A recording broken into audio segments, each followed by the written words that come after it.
السلام عليكم ورحمة الله وبركاته. ازيكم يا شباب؟ اتمنى دايما تكونوا بخير. صباح الخير عليكم او مساء النور حسب التوقيت اللي بتسمع فيه الفيديو دلوقتي.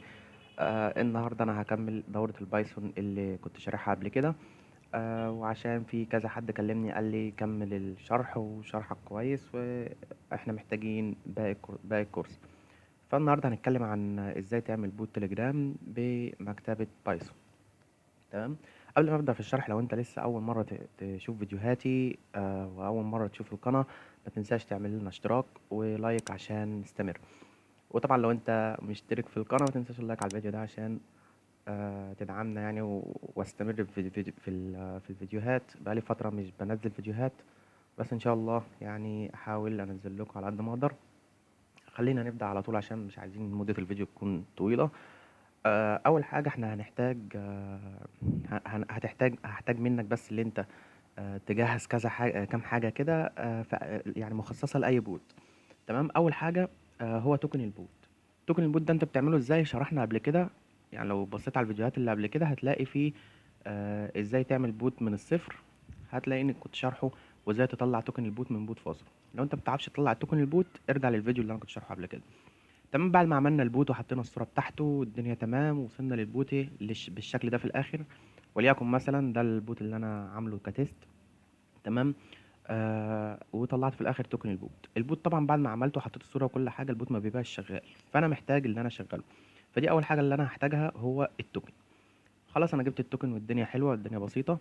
هحتاج منك حاجة اسمها API ID و API هاش. دول بتجيبهم، دي حاجة خاصة للمطورين. يعني بما انك بقى مطور وانت اللي هتبني بوت من الصفر وهتعمل كل حاجه برمجه، فانت لازم الاي بي اي اي دي والاي بي اي هاش.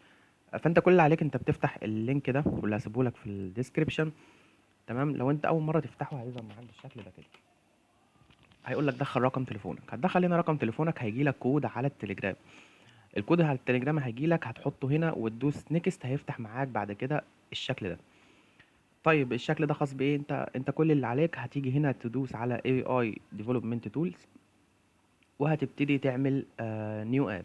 طبعا انت هنا، انا هنا عامل اب، فعندك انت مش هيظهر ان في اب، فهتبتدي تعمل نيو اب، وهتحط اي بيانات. تمام. وتختار بقى اي حاجه، مش هتفرق يعني، كل اللي هتكتبه ملوش اي لازمه.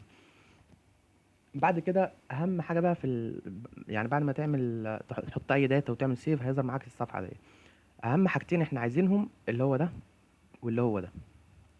تمام. دول اهم اتنين. طيب خلينا مثلا نقول ان ده هنحطه في متغير اسمه اد اي دي. لو انت مش فاهم يعني ايه متغير، برضو احنا شرحنا قبل كده اساسيات بايثون في الدوره ديت. هتلاقي اول درس يعني شارح فيه تقريبا حاجات الاساسيات كلها بتاع البايثون، هتفهمك ايه الدنيا ديت. ده كده اسمه فاريبل، والفاريبل ده هنخليه يشيل القيمه اللي هي بتاع الاب اي دي ده. ودي حاجات اساسيه في اي بوت تليجرام. طيب والاي بي اي هاش اهو، برضو نفس الوضع اهو. هاخد دي كوبي. ممكن تكتب انت اي اسم مش هتفرق، بس عشان يعني بحب النظام شويه. تمام. الاي بي اي هاش هنا هنحطه ما بين سنجل كوتيشن او دبل كوتيشن، اللي هي العلامه ديت، علامه التنصيص ديت. تمام. عشان ده عباره عن سترينج. طبعا قلنا برضو الكلام ده في فيديوهات قبل كده. كده يا باشا انت عملت خطوتين يعني مهمين جدا، اهم خطوتين يعتبر. الباقي كله سهل. يعني انت كده خلاص، انت متخيل انت خلصت كل حاجه صعبه. جبت التوكن البوت ودي مش صعبه اصلا، وجبت الاي بي اي هاش والاي بي اي دي اللي هم مش صعبين، وقلت لك ان دول اصعب حاجه يعني، تخيل. طيب ايه المرحله اللي بعد كده؟ المرحله اللي بعد كده خلاص انت تبتدي تحدد هتستخدم انهي مكتبه. في عندك كذا مكتبه للتليجرام. بس انا بفضل ان انا استخدم بايروجرام او تيليسون. تمام. والاتنين بيعملوا نفس الحاجه بالظبط، اللي دي بتعمله ودي بتعمله، مفيش اي فرق. تمام. بس مكتبه بايروجرام مبسطه شويه، فخلينا نخش على مكتبه بايروجرام. لو كتبنا في اللينك في السيرش كده بايروجرام، هيفتح معانا اللينك ده او الصفحه ديت. هنختار اول واحده اللي هي شكلها دي كده. برضه هسيب لك اللينك في الديسكريبشن عشان اسهل عليك الدنيا. زي ما انت شايف كده، بمجرد ما فتح معاك واجهه بايروجرام وقال لك الدنيا لذيذه وما فيش اي حاجه صعبه. سيبك بقى من كل الانجليزي وكل الكلام ده. مالكش دعوه اصلا بالكلام المكتوب. تمام. خليني ابسط لك الدنيا. اول حاجه هتدوس على كويك ستارت. هنا بيقول لك انت عشان تسطب المكتبه لازم تحط الكوماند ده. تمام. عشان تشتغل بالمكتبه ديت لازم اول حاجه تسطبها. طبعا احنا في البايثون عرفنا ان احنا ما ينفعش نستخدم مكتبه خارجيه غير لما نعمل لها انستول. فعشان نعمل لها انستول، سواء كنت شغال بالموبايل او شغال بالبي سي، فاحنا شرحنا الطريقتين قبل كده، ازاي تسطب مكتبة على الموبايل او على الكمبيوتر. تمام، خلينا نحط الكوماند ده كده اللي هو كوماند التسطيب. انا اول حاجه دخلت على كويك ستارت وقال لي خد يا باشا الامر بتاع تسطيب المكتبه، ويبقى انت كده سطبت المكتبه. تعبت في حاجه؟ لا، ما تعبتش في اي حاجه، انت ما عملتش حاجه اصلا. تمام. تمام، خلينا نشوف كده المكتبه هتتسطب.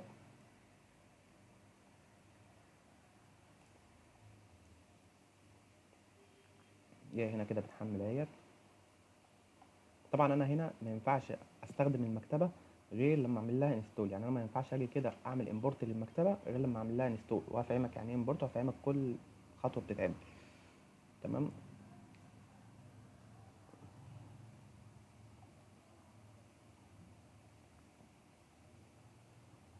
خلينا عقبال ما تخلص عشان ننجز وقت نخش على الخطوه اللي بعديها. مثلا انت هنا في الانستول جايد بيقول لك انت هتسطب مكتبه البايروجرام بالكوماند ده اللي احنا لسه حاطينه، وسطب معاها مكتبه تي جي كريبتو، تليجرام كريبتو، عشان تسرع معاكي المكتبه. يعني لو انت عايز المكتبه سريعه شويه استخدم المكتبه ديت برضه. فطبعا دي خلصت، هنسطب معاها المكتبه الثانيه. لو مش عايز تسطب ديت مفيش اي مشكله، والبوت هيشتغل معاك كامل متكامل، مفيش اي مشكله. بس ديت يعني عشان ايه؟ عشان ما يظهرلكش شعار كده يقول لك، شعار باللون الاحمر يقول لك انت مش مسطبها يعني. جميل. سيبك بقى من كل الكلام اللي بعده، وسيبك من كل الكلام الانجليزي، انت بس خليك مركز معايا في الكلام اللي انا بقوله. هنيجي بعد كده نخش على انت هنا بيقول لك ازاي بقى تبتدي الخطوات الاولى، بروجكت سيت اب. اول حاجه عشان تعمل البروجكت بتاعك بيقول لك هنا الاي بي اي كي، ودي اللي احنا جبناها من الموقع التليجرام ده. تمام. فانا بقى هسيبك من كل الكلام زي ما قلت لك، وخليك معايا واحده واحده. اول حاجه عملناها الاي بي اي اي دي والاي بي اي هاش، زي ما انت شايف اهو، حطيناهم بالشكل اللي احنا حاطينهم بالظبط. تمام. بعد كده بيقول لك هتعرف حاجه الابلكيشن بتاعك بقى، والابلكيشن ده اللي هتبتدي تشغل منه البوت وتعمل منه كل حاجه وتشغل منه، بص، حرفيا كل حاجه في السطر ده. فخلينا ناخد السطر ده كده نحطه هنا مثلا. تمام. قال لك الكلاينت دي هو مش متعرف عليها، فانت كل كلمه لازم يكون الكلمه ديت لو هي مثلا فانكشن، يعني لازم الفانكشن تكون موجوده فوقيها، زي ما اتكلمنا قبل كده برضو في الاساسيات. انما ديت، طب دي فانكشن، الفانكشن دي موجوده فين؟ او عموما دي حاجه اسمها كلاس. تمام. الكلاس ده اعتبره فانكشن حاليا عشان يعني الدنيا تبقى سهله عليك. طب الفانكشن دي موجوده فين، او الكلاس ده موجود فين؟ المفروض ان انت بيبقى عندك كده كلاس اسمه كلاينت، وتحط مثلا جواه اي حاجه، مثلا جواه اي حاجه. انا طبعا هلغي كل اللي انا بعمله ده، بس انا بفهمك. تمام. لو خدت بالك هتلاقي هنا الايرور اتشال. بص كده، هنا الايرور اتشال لان كده خلاص هو اتعرف على الكلاينت. بس الحاجات اللي جواه ديت انا مش معرفها، يعني انا مش معرف له اللي انت تاخد ده تعمل بيه ايه وتاخد ده تعمل بيه. لان اكيد انا مش مستخدم المكتبه عشان انا ابني الكلاس من جديد، لا. انا هنا هستدعي الكلاس بتاع البايروجرام نفسه بقى. هنا بقى ايه؟ تكمن المكتبه كلها. اهو هاجي كده اعمل ايه؟ امبورت للبايروجرام، مكتبه البايروجرام، هات لي منها الكلاس اللي اسمه كلاينت. تمام. بص كده اللي هو السطر ده. انا طبعا انا بفهمك، يعني انا مش عايز اخد لك ده كوبي بيست كده ويرزع وخلص الحوار، لا، انا بفهمك الدنيا ماشيه ازاي. تمام. تمام. طيب احنا لو دخلنا على الكلاينت، بص كده زي ما قلت لك، هتلاقي هنا ان ده كلاس اهو اسمه كلاينت، وطبعا في كود بتنفذ تحت ملناش اي علاقه بيه، او يعني مش بتاعنا دلوقتي. تمام. انا بس بفهمك الدنيا ماشيه ازاي. لحد دلوقتي احنا ما عملناش اي حاجه، احنا يا دوبك خدنا السطر ده كوبي بيست. سيبك بقى من كل اللي انا قلته، لو انت الدنيا لفت معاك سيبك من كل اللي انا قلته. تمام. كده يا باشا انت يعتبر بنيت اساسيات البوت بتاعك. تمام. خلينا نخش على المرحله اللي بعديها. بيقول لك بعد كده هتشغل لي البوت، هتعمل اب رن. خلينا ناخد السطر ده برضو ونعمل اب رن. طب انا لو شغلت على كده ايه اللي هيحصل؟ هل انا حاطط له توكن هنا؟ مش حاطط له توكن. طب إيه؟ طب هو كده هيشتغل ازاي؟ كده هيشتغل، عارف انت حوار التليفون، وحوار اللي انت تشغل اكونت بدل بوت، يعني حوار اللي هو التليفون المشهور دلوقتي يقول لك التليفون عشان يرد عليك تلقائي والكلام ده كله، كده انت هتشغله تليفون. تمام. خلينا كده مثلا نعمل رن ونشوف هيحصل ايه.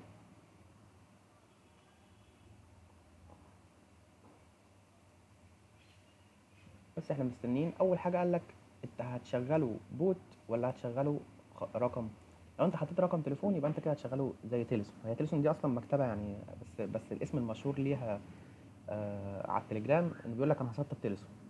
هو اصلا انت ممكن بالبايروجرام تشغل حساب عادي. تمام، دي برضو حاجه يعني مفهوم غلط. هتيجي هنا تحط التوكن. طب يا عم انا مش عايز احط التوكن هنا، انا عايزه يبقى ثابت معايا في الكود. هاجي كده هقول له مثلا بوت توكن، واروح جاي حاطط له التوكن هنا اللي هو بتاع البوت بتاع اللي انا جبته ده اهو. احطه هنا، ممكن احطه هنا والبوت هيشتغل ومفيش اي مشكله. تمام. بس هاجي هنا بقى كده اقول له في الكلاينت كوما، خد لي يا باشا البوت توكن ده اهو. تمام، الاحمر دي حاجه موجوده في قلب الكلاس، وبديها القيمه بتاعتي انا اللي هو المتغير ده. تمام كده يا باشا. انا كده لو جيت قفلت وشغلت من جديد هتلاقي مش هيطلب اصلا منك يا توكن ولا رقم. لا مش هيطلب خلاص، هو مش محتاج يعني انت كده كده اديته التوكن هنا. فهو كده اصلا اشتغل، يعني هو كده اشتغل.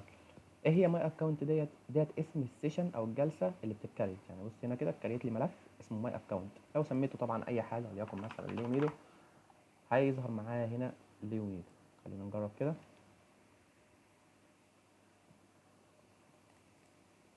زي ما انت شايف كده ظهر ليوميدو سيشن. وكده خلاص ده كده انتهى. طب انا دلوقتي شغلت البوت والدنيا حلوه، هل البوت كده هيرد عليك؟ لا مش هيرد عليك. ليه؟ انت ما عملتش اي حاجه اصلا. يعني احنا كل اللي عملناه ان احنا ضفنا السطرين دول. طب البوت ما ردش عليا ليه؟ البوت ما ردش عليك لان انت لسه ما كتبتلوش اي اوامر بقى اللي انت عاوزها. يعني انت كده خلاص دي اساسياتك. بس فين بقى الاوامر اللي انت عاوزه يرد عليها؟ يعني مثلا هو اكيد مش هيفهمك لوحده، اكيد لازم ايه، تبعت مثلا تقول له لو بعت انا كلمه كذا اعمل لي كلمه كذا. خليني بابسط حاجه يعني، مش هصعب عليك الدنيا خالص. سيبك بقى من كل الكلام ده وخلينا ننزل على حاجه اسمها اكزامبل. مالكش دعوه بالانفوكينج ميثود والهاندل ابديت، الكلام ده يعني في التطور بعد كده. تمام، خلينا نخش على اكزامبل. اول حاجه بيقول لك خد يا باشا مثال بسيط. هلو وورلد. هلو وورلد ده بيعمل ايه؟ بيقول لك ان انت هيبعت لك رساله بسيطه جدا هتجرب بيها. طيب يا عم عايزين نجرب الحوار ده ونشوف الحوار ده. هاجي كده هاخد الكود ده. طبعا الاب ده احنا عملناه، ما تجيش بقى تاخده كوبي من هنا لان احنا عاملينه وحاطين فيه الداتا بتاعتنا. اهو ده الاب اهو، عملناه وحطينا فيه الداتا بتاعتنا والاساسيات بتاعتنا. تمام. فاحنا خلاص بقى مش هناخد ايه، مش هناخد الجزء ده، مش محتاجينه. هناخد الجزء بتاع الفانكشن ديت اهي. نيجي كده نحطها مكان الرن ديت ونحط الجزء ده. تمام.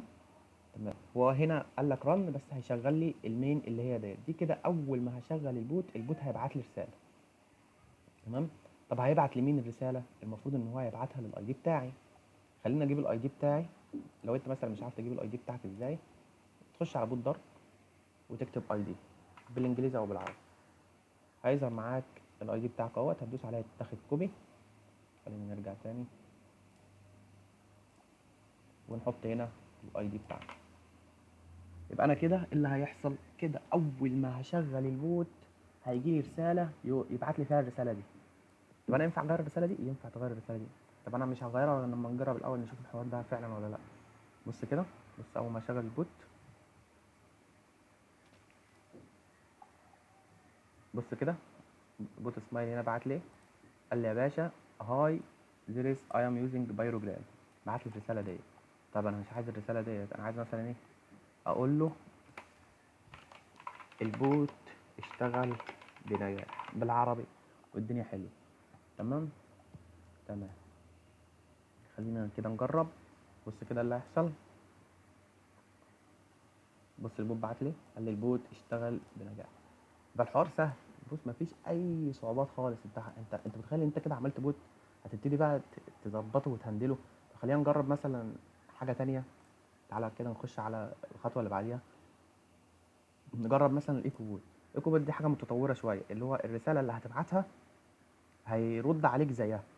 خلينا نجرب نفس الوضع. الابلكيشن احنا عملناه مش محتاجينه، هنروح جايين واخدين ده. تمام. وده كده كومنت يعني خدته او ما خدتوش ملوش اي لازمه. تمام. خلينا نحط مكان ده.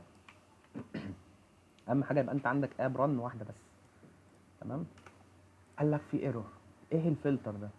الفلتر ده مش معروف.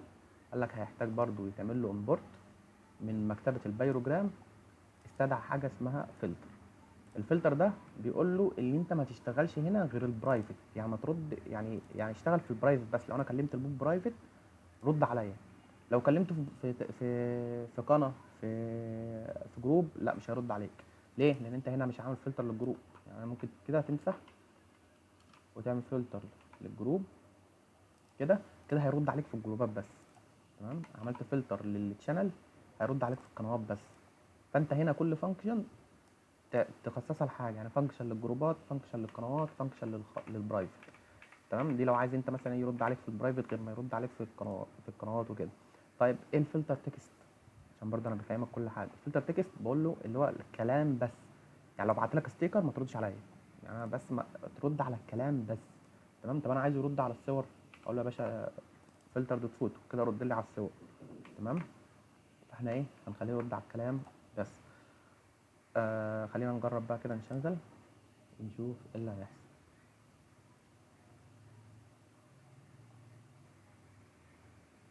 تمام.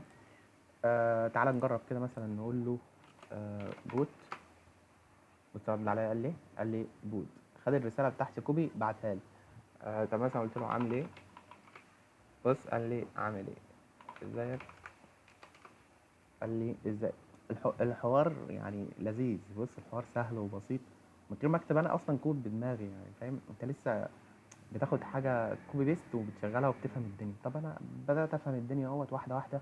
هتلاقي نفسك بدات ايه، تظبط بقى حاجتك. يعني مثلا الحاجات ديت، الاساسيات ديت تحطها في ملف لوحدها. التشغيل تحطه في حاجه لوحدها، وتبتدي تقسم فولدراتك. بس الكلام ده ايه لو هتعمل حاجه كبيره. خلينا نكمل مع بعضينا. مع مده الفيديو طولت، بس يعني ايه، بحاول افيدك على قد ما اقدر. بعد كده في حاجه اسمها ويلكم بوت. انت بمجرد ما شفت البتاع كده حسيتك اتخضيت. لا ما تقلقش، كل ده هنشرحه واحده واحده. طيب دي كده حاجه متطوره شويه، خلينا نجربها وناخدها. هناخد كل ده يا باشا اهو، كده كده كده كده. خلي بالك هو هنا مش حاطط لك الاب. هو قال لك انت كده كده انت عامل الاب بتاعك، فخلاص انت مش محتاج ان انا احطه لك. تمام، او هنا او هو حاطه هنا اهو. تمام، فانت تخلي بالك يعني الاب ده احنا هناخد بتاعنا احنا. ماشي، فاحنا هناخد كل ده كده مثلا، ونروح جايين. وطبعا هنا هو مستخدم الايموجي ومستخدم الفلتر برضو، فهنضطر نعمل استدعاء للايموجي. خلينا بس ايه، نحط الفانكشن كده ونشوف الدنيا. كل ما هو اوله شباك ده سطر ملوش لازمه، بيفهمك بس الدنيا. خلينا نمسحها وانا افهمك الدنيا. وهنا الابلكيشن بتاعنا احنا عاملينه فوق، خلينا نشيله. تمام، وهشيل كل الكومنتات ديت عشان حاسس ان انت بتشوف الكومنتات ديت مخضوض من الشكل. تمام، خلينا نشيل كل ده وافهمك انا واحده واحده. ونعمل هنا امبورت الايموجي فوق اهي عشان الايرور، ونشيل برضو السطر ده. طيب ده بيعمل ايه الكود ده اللي هو ويلكم بوت، ده بيبعت رساله في الجروب يرحب بالاعضاء الجديده اللي دخلت البوت. يرحب بالاعضاء الجديده اللي دخلت البوت. حلو، ده انت كده بدانا فعلا نعمل بوت حمايه. بص يا صاحبي، اول حاجه هو هنا قايل لك التارجت ده اللي هو البوت اللي هيشتغل فيه، الجروب اللي هيشتغل في البوت. طب انا يا باشا مش عايز التارجت، يعني انا عايز البوت يشتغل في اي جروب. اروح جاي شايل الكوماند ده كله كده، الفلتر ده كله مش محتاج، اروح شايله اهو.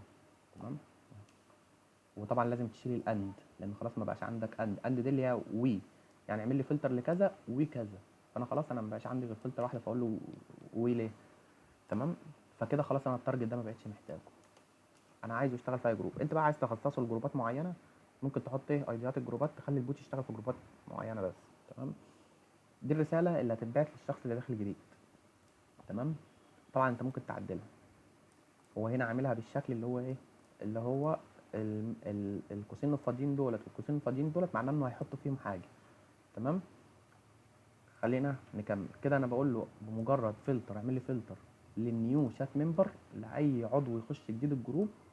هتعمل ايه، اعمل لي يا باشا، بص هيعمل هنا مسج فورمات. ليه مسج فورمات؟ عشان يجي يحط هنا مكان دولت، يحط داتا. تمام، خلينا نجرب عشان تبقى فاهم الدنيا. خلينا ايه، ناخد البوت ده كده كوبي، كوبي، ونحطه مثلا في هنا دارك تيست، وليكن دارك تيست هنا اد ممبر سمايل. نضيف يا باشا البوت. طبعا انت هنا لازم ترفعه ادمن عشان تبقى فاهم برضو. ماشي سيف كده انا رفعته ادمن. عايزين اكونت يخش ويطلع، خليني اجرب اكونت تاني، او خليني اطلع من الاكونت ده واخش تاني ليف جروب ليف، وبعد كده اخش تاني جوين.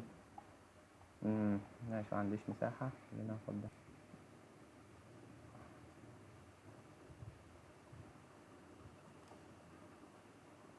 تقريبا احنا نسينا نقفل البوت القديم ونشغل البوت الجديد اللي هو بتاع الترحيب.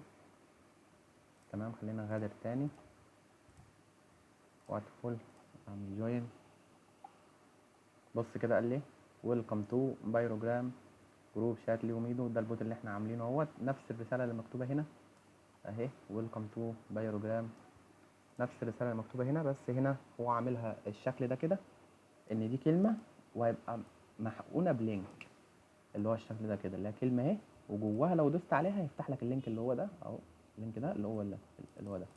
تمام، نفس اللينك هنا اهو، بس دي كده يعني بتبقى محقونه، بتبقى بالشكل ده كده، تبقى كلمه وجواها لينك. وبعد كده جروب شات، وهنا زي ما قلنا بيحط داتا اهي، حط اللينك اليوزر بتاعي عشان يرحب بيا انا. تمام تمام، حلو الكلام حلو الكلام. يبقى احنا كده عملنا ايه؟ بوت ترحيب. شفت الحوار اسهل مما تتخيل، مفيش اسهل من كده اعتقد. جميل جميل. طبعا انت بقى ايه، عشان انا بقى مده الفيديو وصلت 20 دقيقه، الناس ما بتشوفش الفيديوهات الكبيره، فانت بقى تجرب مع نفسك بقى الحاجات ديت. طبعا لو انت بقى عايز تعمل كيبورد وليله زي مثلا زي بوت دارك كده، مثلا لو جيت عملت هنا ستارت هتلاقي بص في كيبورد هنا، وفي كيبوردات كمان مثلا بتبقى معموله في حاجات تانية، زي كيبورد الستارت اللي هو العادي بتاع الاعضاء. هتلاقي عندك هنا بوت كيبورد. تمام اهي. طبعا ما تتخضش برضو من الشكل ده، انت حط دنيتك وجرب. هتلاقي هنا هو عامل كذا بوت، كذا زرار، ادي ده زرار اهو، وده زرار، وده زرار تاني. تمام.